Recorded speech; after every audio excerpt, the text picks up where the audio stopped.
All right. Hello, Mark.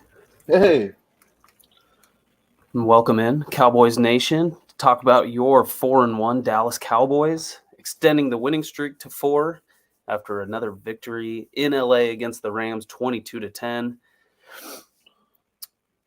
We can talk about the Cooper Rush, Dak Prescott argument. We can talk about CeeDee Lamb dropping that number down to 87 again, but all of our studs and duds that we do every week, I don't need that this week, Mark. I don't no, need it because there's only one stud. There's only one reason why this team is 4-1. There's only one reason why they won today as well, and it is the Dallas defense. I thought you were going to say Cooper Rush. Oh no. That would be the other 60% of Cowboys Nation that I firmly don't believe in. Only when they're winning, they're not around when this team is 3-13. They're only around when they're 4-1. Dak Prescott's not playing. They think Cooper Rush is the answer. We don't need to talk about that. Maybe at the end. Yeah, Maybe a little bit. yeah. But right now, it's all about this defense. Go ahead, get it When, started. when's the last time that we've been this excited about a Cowboys defense? I mean, it's been years that I can Oh yeah, think of that. it was historically bad Yeah. less I than mean, 5 years ago. at least since, all of Romo's years, like it was all about the offense and how many points we can score. The defense was always that bend but don't break style defense that, and they still kind of play that way. But this game, the defense took over, man. It was they they they scored all the points pretty much. That Pollard accounted for one touchdown, and then the rest of the points were defense and special teams. Right, So I mean, automatic they Brett Maher in this yeah, defense, the responsible dude. for the victory today. I keep saying, man, he changed his number 19, and he's been near perfect. Money It's a Maher. great number. I tell you. I mean, I was telling you that today while we were watching the game. That was the number I wore in high school, and I think that's the reason why. But Yeah, we'll move on from that. 5 sacks, 1 interception, 2 forced fumbles, both recovered. One by Sam Williams, one by Demarcus Lawrence. The interception by Malik Hooker. 2 sacks for Micah Parsons. 3 other guys getting involved. 11 total quarterback hits. I mean, they're just flying all yeah, over the place. yeah. Made it difficult for Matt Stafford. I don't remember Cooper Cup's total line, but I think it was like 7 for 125 and a touchdown. Mm, That was really just one big play. yeah. That one big play that he beat Trayvon Diggs on, and you go outside of that, he was basically non-existent. They shut down the run game for the most part. The first quarter got me really nervous. I thought that they were just going to run all over the defense, Yeah, they but they tightened up in the they second shut that quarter. down. Oh yeah, absolutely, tightened it up, and just there's nothing. I can't speak highly enough for what Dan Quinn is doing with his guys, Yeah. especially when Dak's not in there, and just making it easy for him. He didn't have to do anything. No. I mean, most of the second half it was three and out, three and out, three and out.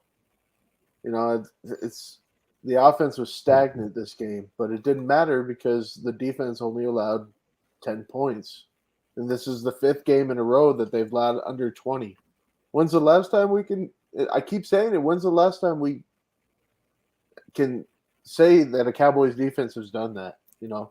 Usually the So I rule is think if you keep a team under 17 points, then you have a good chance of winning because your offense can hopefully score right, more than 17. But yeah. I mean, the last you can see it on the ticker. I mean, the most they've allowed is 19 points to the Tampa Bay Buccaneers in the first game.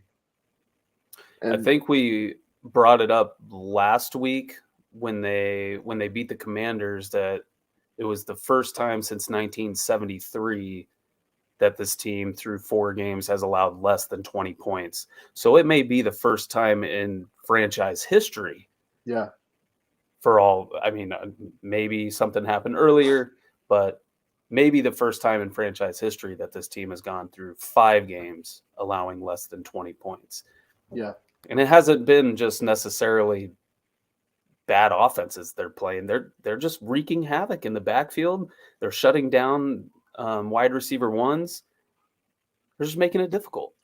Yeah, and I mean, if there's one blemish, is Trayvon Diggs didn't really have a great game when it came to No, he allowed two big plays where he got burned both times. He made up for it, I think. After that, he had a couple really good open field tackles where he was on an island and he needed to make a play on the third down, and he made the play. So, you know, with Diggs, you got to take the good with the bad. He's a guy that takes a lot of chances. He's a guy that can get burned sometimes. But right. for the most part, this year in 2022, he's played lights out until this game. Well, it didn't take very long for people to point that out either, especially after the first one, that big play where the receiver ran up the seam. And I mean, you call it what you want. Diggs, his hand an inch shorter, an inch longer, whatever you want to call it. He's Yeah, deflecting that ball away. It didn't happen. You move on, and then he had the yeah. The Cooper cup Cup one play. that That was the one was ugly a one. lot. That one was a lot worse. And then you just saw him chasing after him the entire time. But it did not take very long for Twitter to have a frenzy with, oh yeah, this is the Trayvon Diggs that we were talking about that had 11 picks last year. That's what I Uh, tweeted Plays about it. good defense, but then he gets burnt all the time. It's like, no, dude, he had two bad plays. You get rid of those two plays. He has a great game, and he's had a great 2022 so far. Yeah, I tweeted about it as soon as that Cooper Cut touchdown happened. I was like, oh, I can already hear the Trayvon Diggs haters stirring in their graves because you haven't Yeah. heard him. You haven't heard him all year, and now, No, it just takes that yeah, one play, one or two plays, and it's like, oh no, wait, he's not as good as we actually think he is. yeah, And it'll be the same thing with Cooper Rush going, winning his 4 games this year. It's like, no, just yeah, keep Dak on the bench. That's not the way that it works. no, You have no. his line. What's his line from today? It's 10 for 16 for 102 yards, 0 touchdowns, 0 picks. So Most of the time, that's not going to win you any ball no, games. no. You know, running the ball, that worked a little bit. Pollard had that one big run, but really that's the only thing you can say that this offense did well. That the offensive line got exposed. They allowed Cooper Rush to be sacked 3 times. They had a couple penalties, holding calls that, killed drives, and just more of the same from this offense that cannot find the spark when we need it to. Thank God this Right. defense is playing so well. Otherwise, this could have been a really ugly stretch, And it's only going to get better when Dak comes back, because I think Dak is the type of leader, the type of player that can really light a spark in these guys and you know make those big plays when we need him to. Right. That was the part that one of the things that I did notice, especially in the first half. I think he picked it up later, but uh, something that you mentioned, I think after the first holding call or either the first sack that he gave up, but Tyler Smith had his real Yeah, welcoming party today going up against Aaron Donald. it was They a rough started game. lining him up on the outside to go up against on that left side. I was sitting there going, "Oh God, here we go." Yeah, yeah. But I Kudos to mean, the Rams, dude. I mean, they found a weakness. They exploited a rookie. That was actually I read a stat that Aaron Donald has only had one sack outside of this game against the Cowboys. I think that he's played him like 5 or 6 times and yeah, one sack. And so, but today he had two. He went up against a rookie and exploited him. So, congrats to the Rams for finding that weakness. But I think it was just a bad game all around for the offense. And Tyler Smith was doing all he right, could. You're going up against a Hall of Famer or a future Hall of Famer. yeah. If Future you could, first ballot, the dude's yeah, going to be if on you there. if you can keep him in check for most of the game, then you did your job. But he just, he had his welcome to the NFL moment, and lucky for us, it happened on Game 5. So he's played great up until now. So Yeah, you could see he made some adjustments, and the Cowboys made some adjustments to make up for it. To stick with the offense, I know we said we're just going to talk about defense today. There was that one thing that's been bothering me through these first 5 games is I know we want more Tony Pollard and Ezekiel Elliott mixing it up out there. Yeah, Kellen Moore yeah. switching him in and out and stuff like that. But I swear, dude, if I see Tony Pollard out there one more time in a pass blocking situation, Yeah. I might lose it. I might break a TV. You saw it on the Jalen Ramsey sack on Cooper Rush. Came from the outside.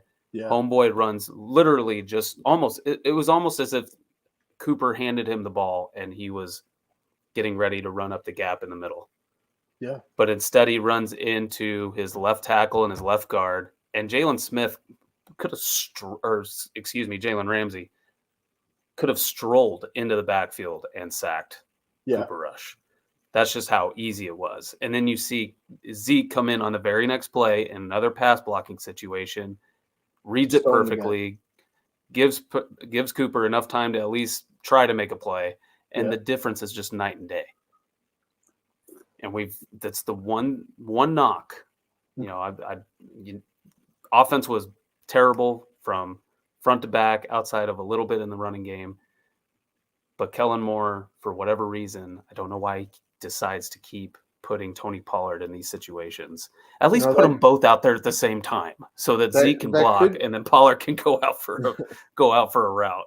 That could be a situation where Cooper changed the play, you know, thinking that, you know, Pollard maybe it was a run to Pollard or could be a different play, and you know he made Pollard his protector, and it didn't work out. But you know, so can't always blame the offensive coordinator, but yeah, Pollard's out there a lot more often than he should be on passing plays. Unless he's running out for a route, then I don't want him protecting. He's going to get someone hurt. Oh yeah. No, that was something that we talked about too with the Rams wide receiver that took out Donovan Wilson on a holding call. Donovan Wilson was blitzing, and he basically tackled Donovan Wilson to the ground. Oh yeah. And we were sitting there talking like, you know, is it better to just, you know, take the 10-yard penalty or, you know, end up with like a 1 or 2 yard loss? And it's like, no, it's actually just more protecting somebody from dying, you know. Yeah. That's what, my former offensive lineman here, sometimes you just do what you can, you know, against a guy that's, you know, you see a guy just cross your face, and you know, what are you going to do? Like, you don't want to get your quarterback killed, so you grab onto him. Right. You know, if you just let him go, my coach used to call those lookout blocks, where you get beat and yell, "Look out!" You know, but but so, you know, you'd rather have a hold in that situation. You don't want to get anyone hurt, especially when your job is protecting the guy, you know, quarterback, or if you're lead blocking for a running back. You know, it's sometimes you just got to do what you got to do. Right. Yeah. Bang bang play. Going in 4-1 to take on the undefeated Philadelphia Eagles, who looked somewhat vulnerable today. I didn't really watch a whole lot of the game, but saw a 20-17 victory for them. Yeah, Cardinals almost tied it but they doinked it off the goalpost, I think, on the last field goal. And I'm happy about it. I'm happy that the Eagles are undefeated. Yeah, because I can't wait for the Cowboys to be Yeah, it was like, would you rather them go ahead and lose this week and then come back with a vengeance, or come in 5-0 riding on all this confidence and have our boys take them down and ruin the streak? Yeah. Especially this is an opportunity for Dak to come back. Yep. So we might have Dak back next week. Eagles will be undefeated. I believe this one is in prime time. I can't remember. Yeah, I think this is a Sunday night game. No, it's a Monday night game, I think. Is it? Because we already we played the Giants on Monday night. I'm pretty sure it's Monday night. Let's throw that up there real quick. Let's see who's right. Throw $5 on it. Oh, you're right. It's Sunday. But you never shook on Sunday night. Son of a. But yeah, you're right. But that's prime time. That's something I'm looking forward to. Get a full week of preparation. Start thinking about Jalen Hurts, what this defense is going to do. I hope Micah Parsons does not practice this week and just go through walkthroughs and everything. Because when he started limping around, I almost started tearing up. I was like, "Oh my gosh!" No. Oh, Yeah, they started using him on just third downs toward the end of the game because he blew out his groin, but it didn't matter. The guy still, Oh, he was still killing it. yeah, And he got the sack fumble at the end of the game. Looked like it wasn't bothering him at all. So hopefully, some ice, some of that video that we found of the New York Giants guy getting oh rubbed god, down yeah, on the what was sideline. happening? Hopefully, maybe some of that too What was to happening get there, ready dude? for the Eagles next week. That Why just was the looks guy? so bad. His cheeks were out, and the guy's just yanking on him, Oh dude. yeah, no, he was half-ass out there, and you got the guy turned away from the camera with an arm going in a certain motion that is not suitable for most viewers, I think my and just favorite tweet was that video, and then it said, "Breaking: Deshaun Watson request trade immediately to the request Jets." trade to the. That's what he wants his masseuses to do. Yes. Yeah. Oh Yeah. man. That was nobody left Deshaun Watson alone on that one, but I mean, we can. you made your bed. Now there are 900 million cameras around, and you have the medical tent. Why can't you just go into the medical Yeah, tent and do I something want to like know that? I what don't was happening. understand that. I don't even like. There's no other angle of it, so I want to know what was happening there. Because Did you see the coach too? There was a coach that came up to him and just had like a regular in-game conversation with him and was telling him about a play they were getting ready to run, or a play like, oh, you need to make sure that you're you're the nickel back on this play. And it was like, is this normal? I've never seen this before. that was one of the Everyone's weirdest just going things about I've their ever seen. day. That was one of the weirdest things I've ever seen on the sideline. That's for sure.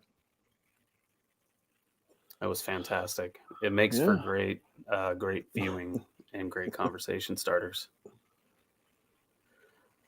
All right, Mark. Well, yeah. Oh, you got a week until the Eagles. I wanted to shout out Sam Williams in this game. The dude was yes, absolutely against the run. He had a couple big stops in the backfield, and he had that fumble recovery at the end of the game when Micah strip sacked, which means he was right back there, getting pressure on Stafford, and I think he had a great game. So I wanted a quick shout out to the rookie who, we haven't really said his name much this season, but he really had a good game. Right. Yeah. Sam Williams. I thought Tristan Hill played really well as well. That we didn't have, haven't talked about a whole lot. Odighizuwa was in there. Yeah. Quite often in the backfield causing problems. It was just, again, from front to back, the front seven, the DBs, it was just so wonderful to watch. Yep. And to think of if this defense was playing like they were pre-Dan Quinn with Cooper Rush in there quarterback, we would not be in this situation. Yeah. So I tweeted it out that, with the way this defense is playing when Dak comes back, we really have a shot at a run at this. Because if you get any spark on your offense, then I mean, I don't know who's going to beat this team. I mean, the way the defense is playing, and if you can get any sort of consistency and spark on your offense, that's all we would talk about when CeeDee Lamb was drafted. We had CeeDee Lamb, Amari Cooper, Michael Gallup, Tony Pollard, Ezekiel Elliott, and then Dak Prescott as your quarterback, a fairly good offensive line, and all we could talk about were 40 burgers. That's all we wanted were 40 burgers. We were going to get a 40 burger this night. We were going to get a 40 burger this game. If he can come, because we haven't scored more than 25 points in any of our games this year. I think the last few, there's only one in which we haven't scored 20, but it hasn't been just it's been all, again, defense, putting your offense in good situations, giving you the ball back in good field position, not having to drive 80, 90 yards every time you get the ball. If you can get Dak back, they were, again, red zone efficiency is another thing that we've been talking about over the last few weeks. They were 0 for 2 this time around. You get Dak back in there and start putting 6 points up on the board when you have an opportunity to score, as opposed to Brett Maher kicking 50, 55-yarders every time you're on offense. It's going to be a much different story. Yeah. And if you have to use Maher, he's going to make them because he's a money Maher. Yeah, Money Maher, automatic Brett. Love it. I mean, yours is better. Money Maher is better. Yeah. I don't know why I said that. So yeah, Eagles next, brother. Eagles next in prime time.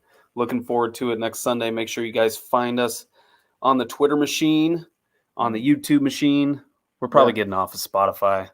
You know, I'm moving into a world where I guess people like to watch videos as opposed to listen to podcasts, even though I thought that was the whole point. Yeah. Because They we're like to see our, beautiful faces. Yeah, that's something. You know, my pastor today used a statistic that said 85% of people think they're better looking than they actually are. So please don't say that that people want to see our beautiful faces, because it's probably not true. I mean, we're probably just in that 85% then. Well, I mean, we could be, but I like to think of living myself as happily. below average. I'm living happily in the 85%. Oh yeah, oh yeah. I'd like to live happily in the top 1%. How does that go? Is that the? No, it's money. Never mind. My wife thinks I'm pretty, so that's all that matters. Yeah. And your wife thinks you're pretty. Well, she's told me on occasion. Sometimes. Especially, just when you dress up. When I wear hats, because I got the hair. Well, going. see, I'm doing the same thing too. Yeah. I've got this popping up now. I never grow out my hair. I'm gonna let it go for one more game. Oh, well, I have. okay. So I've got a wedding in Hawaii in a couple weeks, and I'm not gonna give people false hope when we start taking wedding pictures that I'm growing out my hair. So I'm gonna wait for the Eagles game, because I'm not gonna do it before the Eagles, because then I'm gonna feel like a total shithead if I shave my head and the Eagles find a way to stay undefeated and beat us. So give it one more week, and then it's, if we lose to the Lions, then, maybe it's my fault, but I'll get over it. All right, man. All right, my friend, Cowboys Nation, we love you. Make sure to come find us on Twitter again and on YouTube, the YouTube machine. Follow us on the socials. We will. I just heard my wife giggle in the background because I'm using all these old man terms. Yeah. The machine, the Twitterer. Get off my lawn. Get on the internet machine and find us. Say that to my students. And they just look at me like I have 3 heads. All right, I'm officially signing off. All right. Take it easy, y'all. Have a great night.